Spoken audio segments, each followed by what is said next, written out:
Hello students, in this clip we are going to look at the solutions to the chapter 20 problems that I've given in UUM online learning. Let's start now. Let's move to the first slide.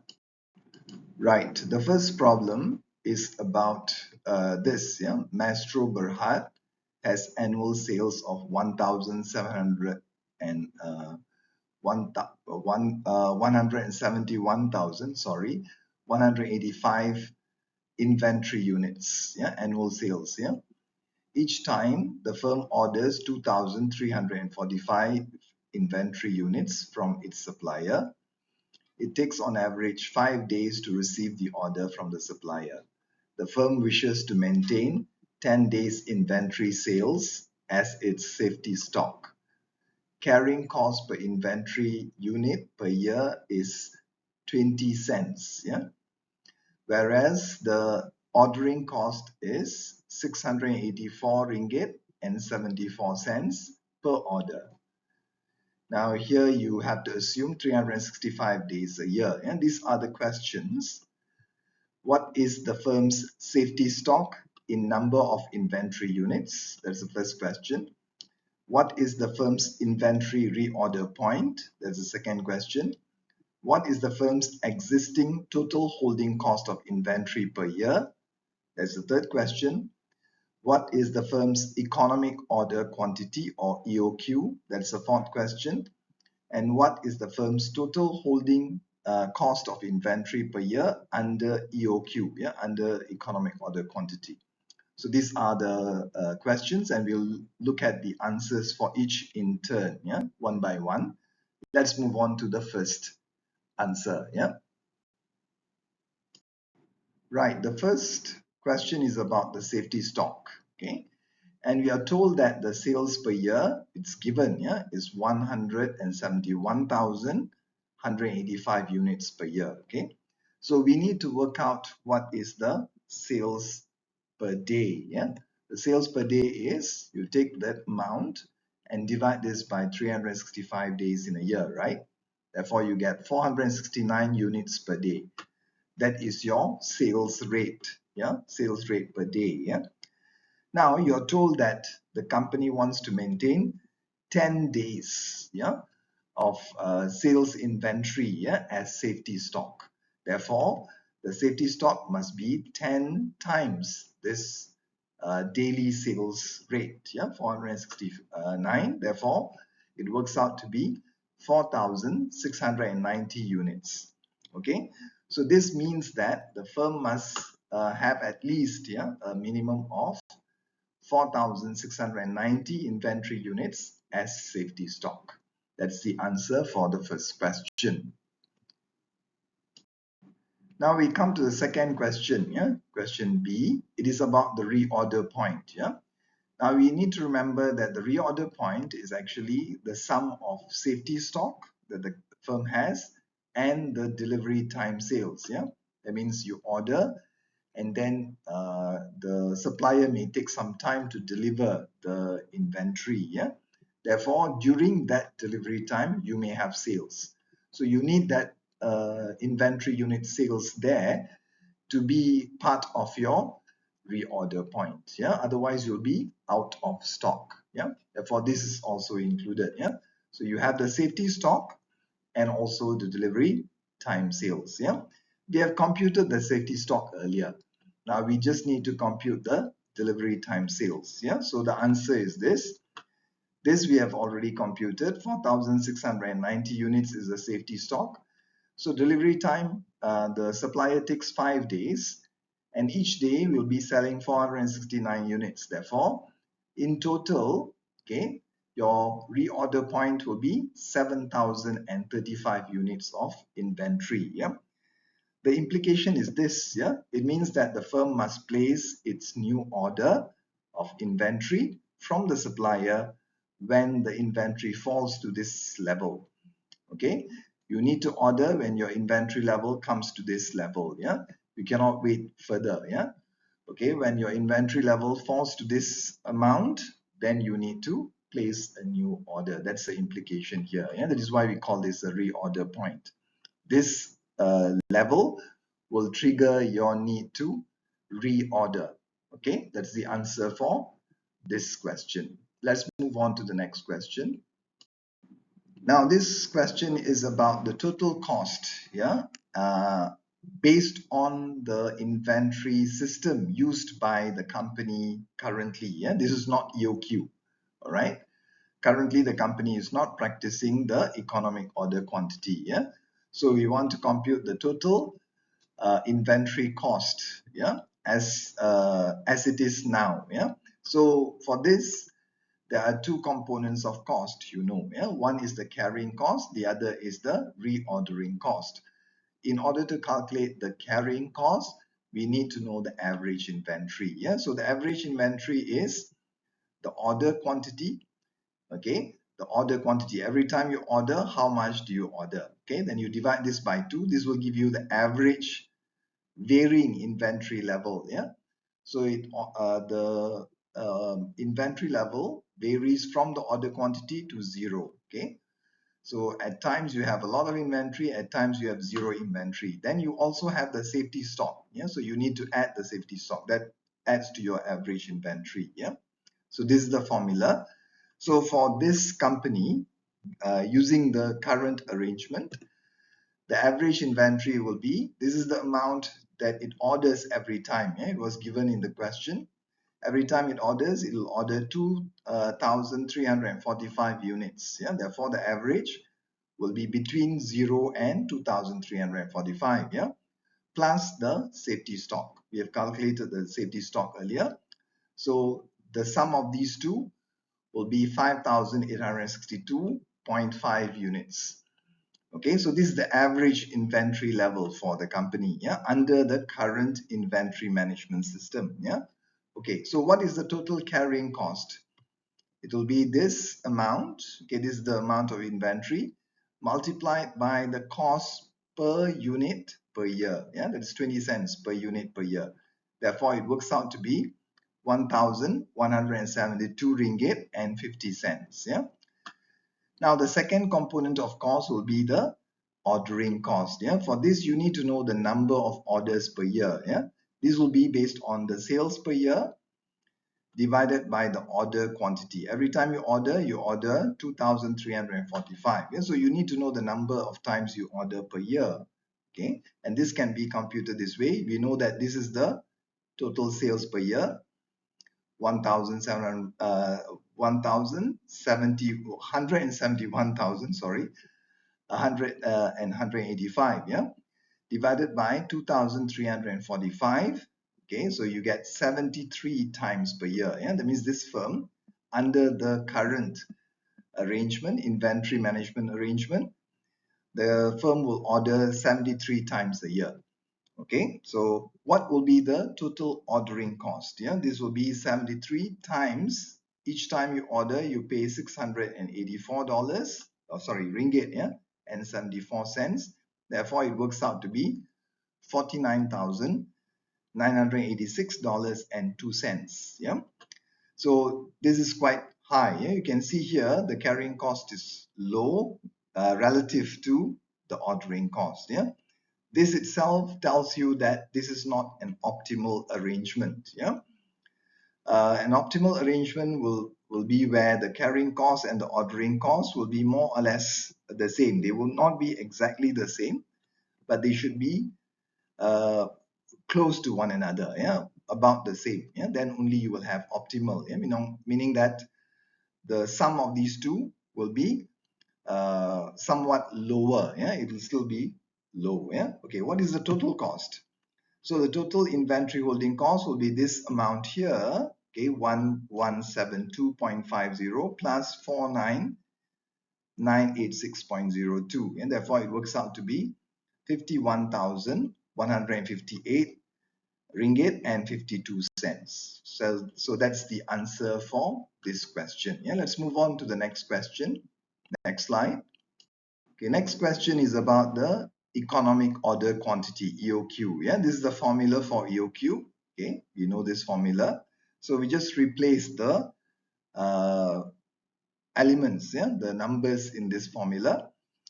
Okay, S is the quantity of sales per year, that is 171,185 multiplied by O, this is the ordering cost, yeah, which is $684.74. C is the carrying cost, which is 0.2, yeah, ringgit or 20 cents.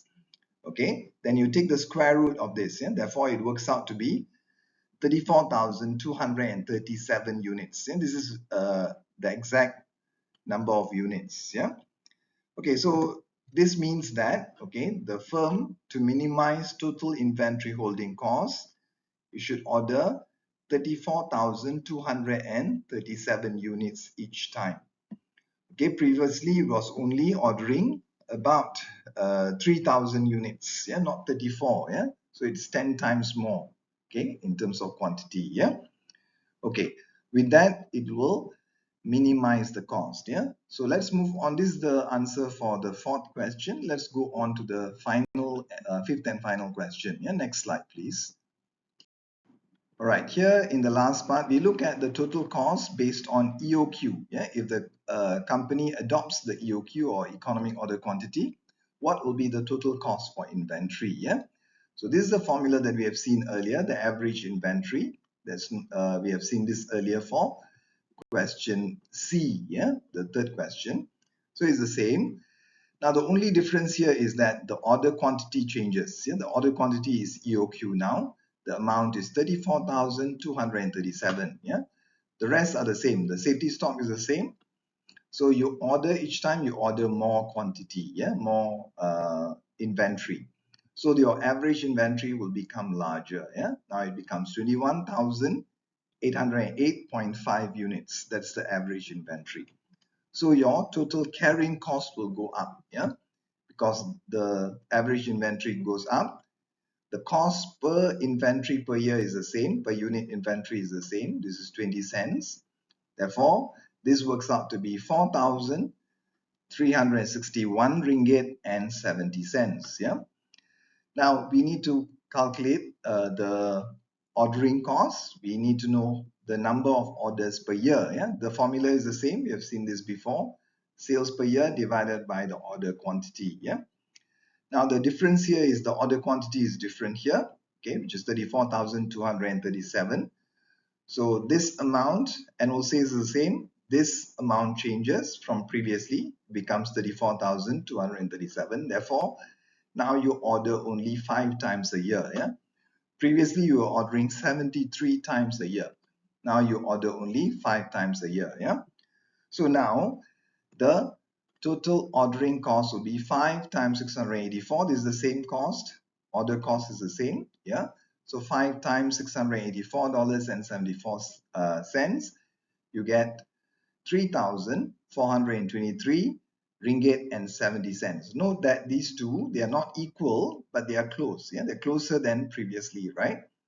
Okay, this indicates that this is closer to optimal cost, yeah, or optimal cost is the EOQ. This is the characteristic of EOQ, yeah. Now the total inventory holding cost is the sum of these two, right? Sum these two total, it works out to be 7,785 ringgit and 40 cents. Yeah, much lower than the total inventory cost earlier. Yeah, it was more than 51,000 ringgit. Yeah, now with the EOQ, you can reduce the total inventory cost, yeah, substantially. Yeah, so that is the answer for the first problem. Okay, so we move on to the next problem. Yeah, problem number 2. Now, problem 2 is divided into 2 parts. Yeah? You have A and B. Yeah? Let's look at problem A first, problem 2A.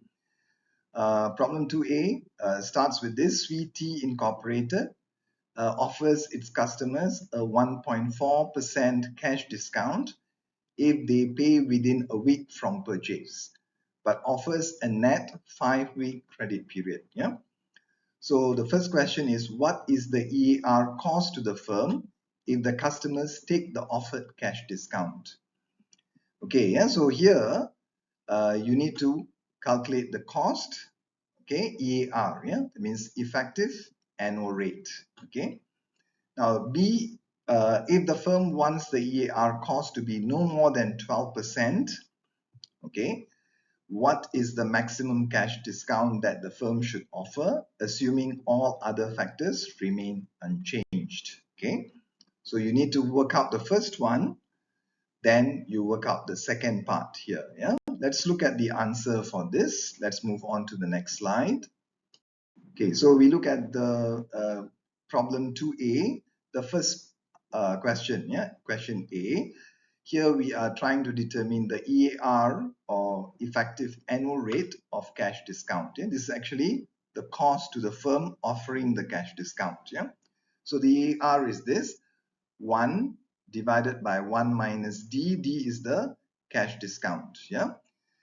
So raised to the power of n, this is the capital N divided by small n. What is the capital N? Capital N is year. Yeah? The measure of time, okay, in year. For example, if it's weeks, then capital N will be 52. Small n will be the credit term, yeah, how long the credit term is for, okay. So in this question, the discount rate is 1.4%, okay. There are 52 weeks, okay, because the credit term is 5 weeks, yeah. If you get the full credit term is 5 weeks, but the cash discount period is 1 week, yeah. So remember the formula earlier that we have seen. It is 52 divided by C minus B. Yeah, C is 5 weeks, B is 1 week. Yeah, the cash discount period is 1 week. 5 is the credit period. Yeah, so this is what you call a costly credit period of 4 weeks. Okay, so 52 divided by 4 is actually 13 here. Yeah, all right. So if you work this out, it works out to be 20.1158%. Yeah, it is definitely more than 20%. So if the customers take the cash discount offered by the firm regularly, that means the firm incurs the cost of more than 20% per year. Yeah? So this 20% cost to the firm offering the cash discount is quite high. Okay, so that's what you need to take note of. Yeah, let's move on to the next question. All right. In this question, the question is about the maximum cash discount that the firm should offer if the firm wants to reduce its cost. Yeah. Previously, we have counted that the cost per year works out to be about 20%. Yeah. Now, if you look back at the problem, it says the company does not want to pay more than 12% per year. Yeah. So that is what we are going to work out or solve now. Yeah, it's the same formula here. We leave D. Yeah, we want to solve for D because we want to solve for the cash discount. Yeah, but we want the cost to be less than. Note this. Yeah, it's less than or equal to 12%. Okay, the rest of the formula remains the same, but we just change this. Yeah, and we fix this to be 12% or less. Okay, we want the EAR, yeah, to be less than 12%. Okay, so we can solve for this. Yeah, okay, how do you do this? First, you simplify this number here. Okay, so it works out to be 1 over 1 minus D over 13. Yeah, this is 52 divided by 4, therefore it's 13. Yeah, okay, then the next step would be to add 1 on both sides. Yeah, both sides of the equation. Yeah, this is not really an equation because it's not equal. Yeah, okay, but let's use for simplicity's sake. Yeah? We just say it's equation. We add 1 on both sides. Okay, so this becomes this. Yeah, if you add 1 here, this 1 disappears. This becomes 1 plus 12%. Yeah. Now what do you do next? You raise both sides. Yeah, by 1 over 13, or we take the root of 13 on both sides. Yeah, therefore you get this. Okay, you get 1 over D here, less than or equal to 1 plus 12%. Here also raised to the power of 1 over 13. Yeah, or you take the root of 13 here. Okay, now what do you do next? Next, you multiply both sides by this number here. Yeah, 1 minus D divided by 1 plus 12% raised to the power of 1 over 3. Okay, if you do that, what happens? you have this, yeah? You'll have 1 over 1 plus 12% here. If you multiply this part with that, you'll end up with 1 over 1 plus 12% raised to the power 1 over 13. And here you'll get 1 minus d. Okay, and this is still the same, yeah? Less than or equal to, yeah? Right, then you can simplify this. Yeah? This can be written as 1 plus 12% raised to the power of negative 1 over 13. Yeah? This and this is the same. Okay, the right hand side is the same, does not change. What do you do next? You add d on both sides. Okay, when you add d on both sides, this becomes 1. This part becomes 1. Here you add d here. Right? What do you do next? You minus 1 plus 12% raised to the power of negative 1 over 13 from both sides. Then when you minus that, then you'll end up with d minus this. Yeah. So d must be less than 0.86597%. Okay. So here, the maximum cash discount that the firm should offer should not be more than 0.86%. Okay. If you recall, in the question, the firm was said to offer 1.4%. Yeah? That is why the cost per year, EAR, comes to 20%. If you want to reduce the cost to be less than 12%, then you cannot offer a cash discount of more than 0.86%. Yeah? That's the implication here. Okay, so that is the answer for this question. Yeah, let's move on to the next question. Okay, this is problem 2b. Yeah, this is problem 2, but the second part. Yeah, this is a separate independent question. Yeah, so this is about Maya offers a credit term of net 1 month to select customers. The cost and price per product for Maya are respectively 48 ringgit and 65 ringgit. And Maya's required return on receivables is 8% EAR. Yeah? This 8% is EAR. Now you have two questions here. The first one is Jiva, okay, a potential one-time customer, has the probability of paying at the end of the month of 80%. Okay, so the probability of him paying at the end of the month is 80%. Yeah. Should the product be sold to Jiva on credit? Okay. Justify through calculating the NPV. Yeah, that's the first question. So the first question is about a one-time customer. Now the second question is about another customer. Yeah, this customer is called Vishwa. Yeah. If Vishwa is a repeat customer, okay, so this is one time, this is repeat customer. Yeah.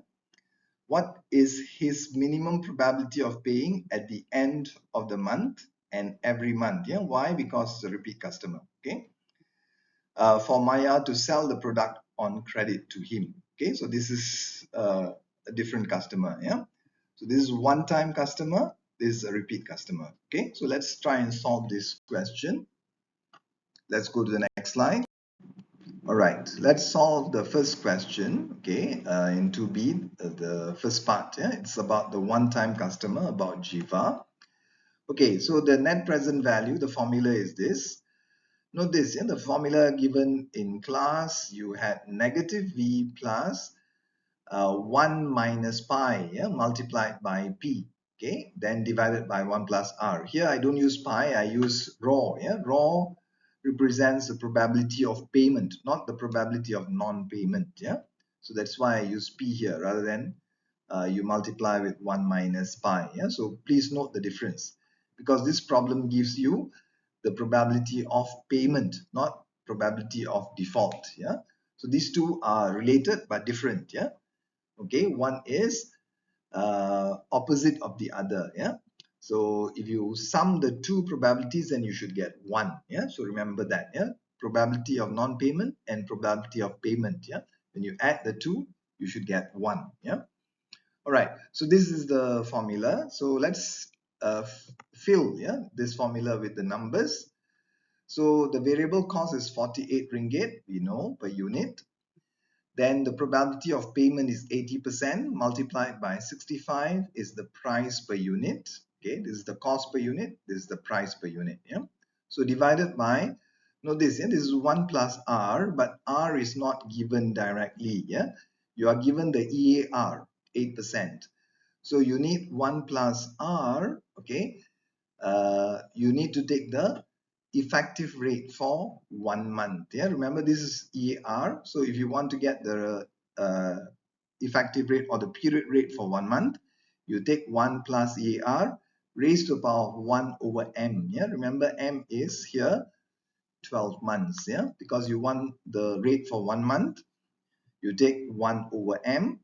Therefore, this is the answer for 1 plus R. Yeah, this is the 1 plus R for 1 month. Okay, so it works out to be 3 ringgit 66 sorry 0.6675 ringgit, yeah, 3.6675 ringgit, about 3 ringgit and 67 cents.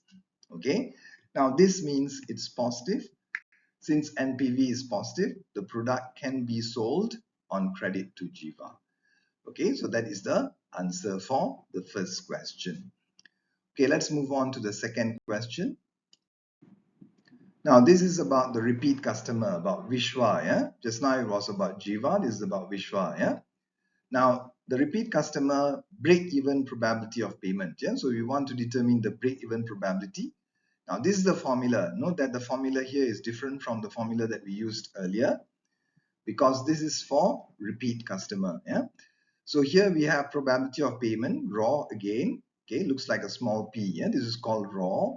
Okay, multiplied by p minus v. Yeah, so that's the difference here. Then divided by r, not 1 plus r. Yeah, because this is repeated. Yeah, this is a perpetual cash flow. Yeah, therefore, to get the present value of perpetuity, you divide this by r, not 1 plus r. Yeah, so remember the formula. So we replace this. Okay, we want to solve for this.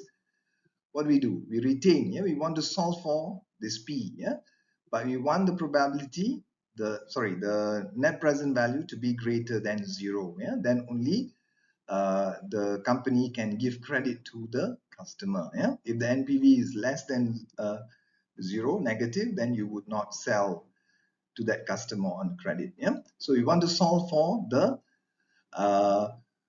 minimum value, okay, for P. Yeah, that will give you positive net present value. Okay, so we can do that. What do? We add 48 on both sides. Okay, you get this value now. Okay, you have this here, and then you have 48 on the other side. Yeah, on the right hand side, you add 48 on both sides. Yeah, what do you do next? You multiply both sides by this. Okay, that means 1 plus 8% raised to the power of 1 over 12 minus 1. That is your R here. Yeah, that is your R. Yeah, note this. Just now it was 1 plus R. Therefore, it was 1 plus 8% raised to the power of 1 over 12.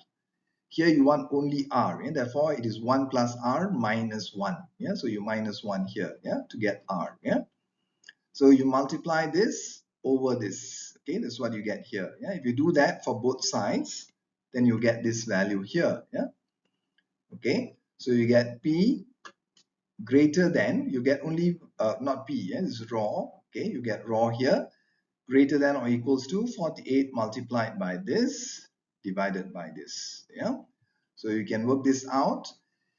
P, it will be this. Okay, summarize here, 48 multiplied by this divided by 17. Yeah, 65 minus 14 is 17 here. Therefore, it works out to be greater than or equal to 1.82%. Yeah.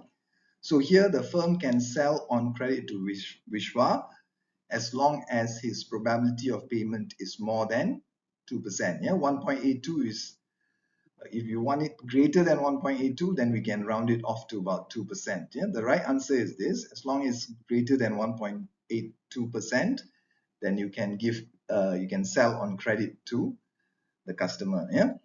So here, if the probability of payment, yeah, is very low, okay, as long as even if it's low, higher than 2%, that is enough, yeah, for us to sell on credit to this customer. Why? Because it's a repeat customer. Yeah, If they pay and they continue to pay in the future, it is worth a lot. Yeah, that's the reason. Okay.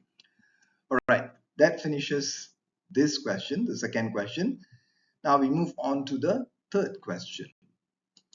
Right. This is problem 3. Yeah. Okay, so let's read problem 3. Zarina is considering switching her firm's sales term from cash only to net 5 weeks.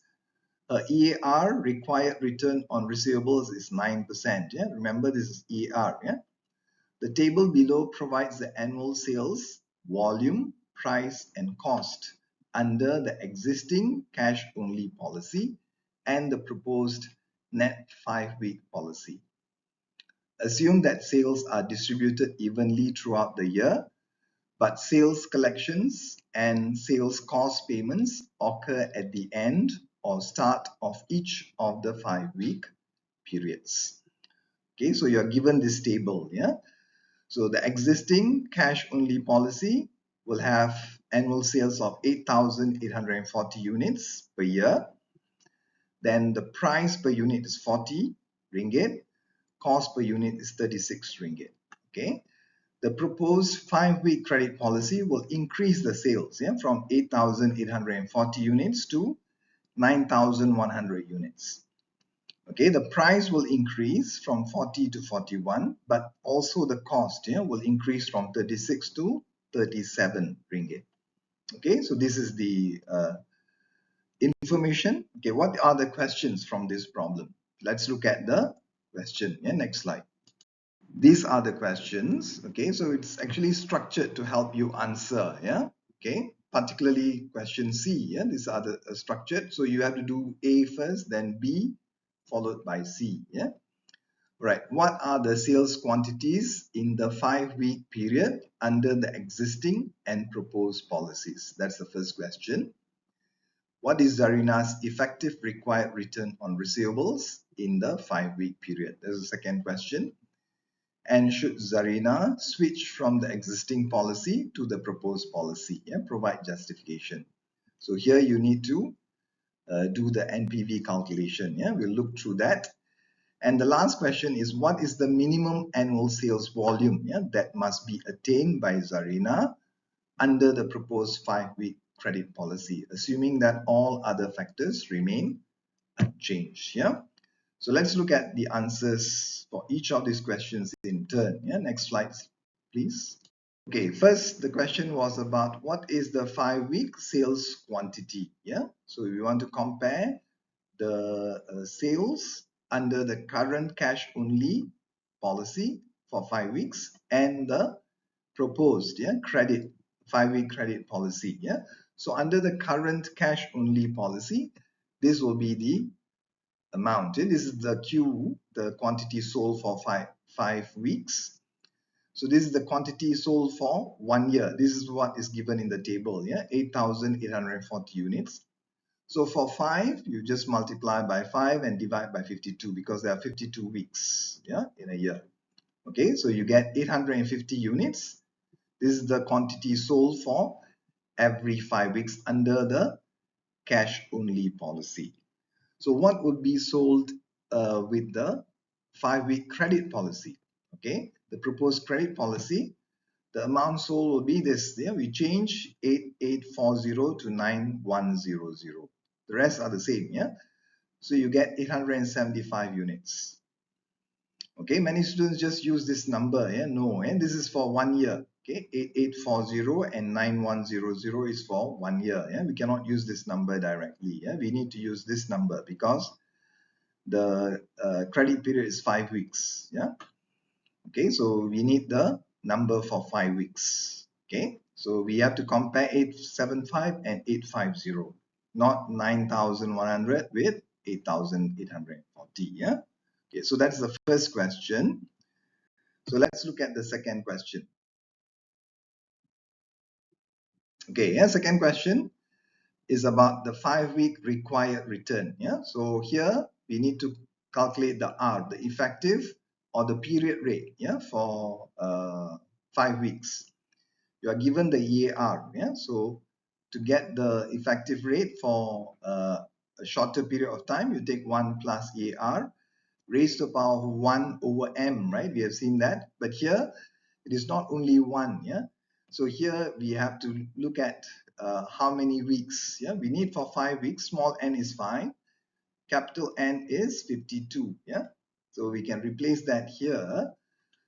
1 plus 9% raised to the power of 5, okay, because it's 5 weeks, 52 weeks in 1 year. So this 9% refers to 52, yeah? So if you want for 5 weeks, we need to raise it to the power of 5 over 52, yeah? You minus 1, you get this value, yeah? 0.8321%. So the 5-week effective required return on receivables is slightly more than 0.83%. So this is the answer for the second question. Yeah, let's move on to the third question.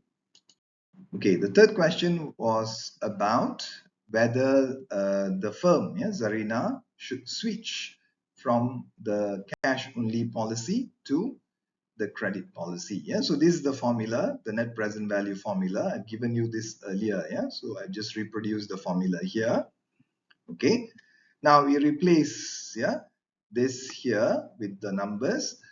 Note this, yeah, this is the current price 40, okay, per unit, minus the variable cost, which is 36 under the current policy, cash only policy. Yeah, and cash only sales is 850. We have calculated this just now, minus the variable cost under the credit policy, which is 37. Yeah, it's not 36. 36 is under cash, 37 is for credit. Yeah, the quantity sold under the credit will be slightly higher than 850, it is 875. Yeah, then here 41 minus 37, this is the new price minus the new cost multiplied by the new quantity sold, 875. Yeah, minus the current price minus the current cost multiplied by the current quantity sold for 5 weeks.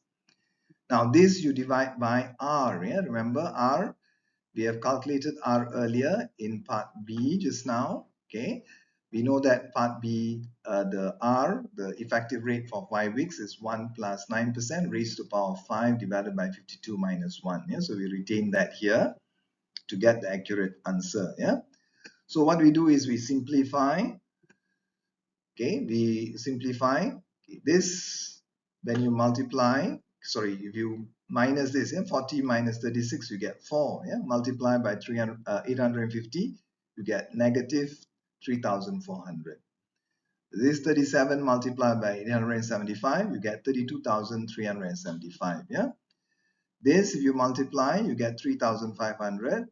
This you multiply, you get 3,400. Yeah, therefore becomes 100 here. These two you can add because they are both negative. So you get 35,775 plus this. Yeah, if you take this, the value 100 divided by 1 plus 9% raised to the power of 5 over 52 minus 1, you get this value. Yeah, 12,018.16. Okay, so when you add a negative, large number of negative and a small positive here, you get negative value. Yeah, so the net present value is negative 23,756 ringgit and 84 cents. Yeah, so when the NPV is negative, you should not switch. Yeah, since the NPV is negative, do not switch. Yeah, the firm should stick to the cash only policy, and they should not convert to or switch to the credit policy. Yeah, that's the decision for C. Yeah, let's move on to the last question. Right, the last question is about the minimum annual sales, yeah, that the company or Zarina should have in order for her to change to the credit policy. Okay, we have calculated just now. We found that with the quantity sold, yeah, of 875 units for every 5 weeks, or 9,100 units for 52 weeks, yeah, or 1 year, it is not enough because the net present value of switching is negative. Okay, how much should she sell minimum, yeah, so that the net present value becomes positive? So we have the same formula here, the net present value formula that we have used in question 3, yeah, the question C just now, same.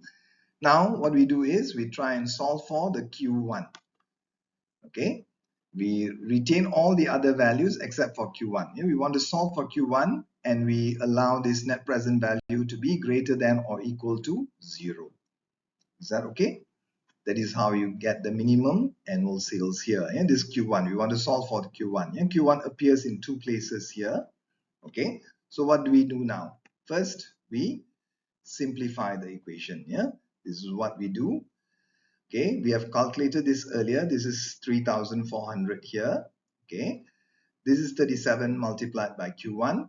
This is 41 minus 37 is 4 multiplied by Q1. Yeah, so this is 3,400.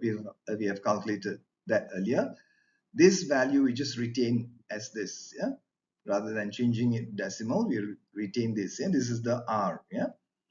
Okay, this is equal to or greater than 0. What we do next is we expand them. Yeah, why do we expand? Because here you have one element with Q, one is a constant, yeah? And you have a denominator, common denominator here. Yeah, so you have to expand this. Yeah, so you break this into two components. Yeah, that is why you expand. Yeah, you get this here. This element you break into two. Yeah, one with Q here, which is 4 divided by this denominator here multiplied by Q. Okay, and another element here, okay, divided by this denominator again, yeah, but without the Q, right? Okay, so you have two elements with Q here, okay, and two elements without Q. There are two constants, yeah. Okay, so what do? We rearrange, yeah. We bring these negative values here to the right. When they come to the right, they become positive, right? So you have this, yeah. You have this value here minus 37 here. Both have common factor of Q, yeah. This, okay, and this, yeah. We bring it to the right hand side. You have 3,400 plus this value, yeah. They become positive here, yeah. When you bring it to the right, it becomes positive, yeah. Okay, so what do? We bring this, yeah. We divide both sides by this value, okay. Then you get Q, yeah. All right, you get this divided by this value here, yeah. All right, so that will be your Q1. Okay, you solve it in the next slide here. Yeah, so Q1 works out to be 928.5394109, yeah, to be very accurate. Yeah, units for every 5 weeks. It means Zarina must be able to sell this much, yeah, 928 units at least, yeah, or 929 units for every 5 weeks. Okay, now that's not the answer, yeah, because the answer is annual sales. Yeah, you cannot stop here. You need to calculate the annual sales quantity, yeah, which is Q1, this value here multiplied by 52 divided by 5, yeah. So it works out to be 9,657 units. Okay, rounded to the nearest whole number. Okay, just now in the question, Zarina was told, yeah, that she can sell 9,100 units only, not 9,657. That is why the net present value was negative. But if she can sell 9,657 units per year, then the net present value will be positive. Yeah, you can check this out. Okay, you can try, yeah, this value in the formula. You'll find that the net present value is slightly positive. Yeah, so that's the answer for this question. Yeah. Okay, otherwise, if the Zarina cannot attain this level of sales, then the firm should not switch to the credit policy. Yeah, they should just stick to the cash only policy. So that's the answer for this question, and that ends the clip. Yeah, so I hope this will be useful. Okay, some of the questions are a little bit challenging. Yeah, so I thought I would explain how these questions are solved. Yeah. Okay, it has taken about 45 minutes to do this video, but okay, remember you in your problem solution, you just need to do one question. Yeah? There are three options or three questions, but you just need to choose one. Yeah. So each question with proper preparation, you should have been able to complete within 20 minutes. Yeah, if you're well prepared. Otherwise, but you may take longer. But I've given you 2 hours, yeah, to solve one question, yeah, in UUM online learning. All right. So if you have any questions, please post your questions in the comments. Yeah, I will try and answer those in the comments. Good luck for the final exam. Yeah. All right. Bye bye now.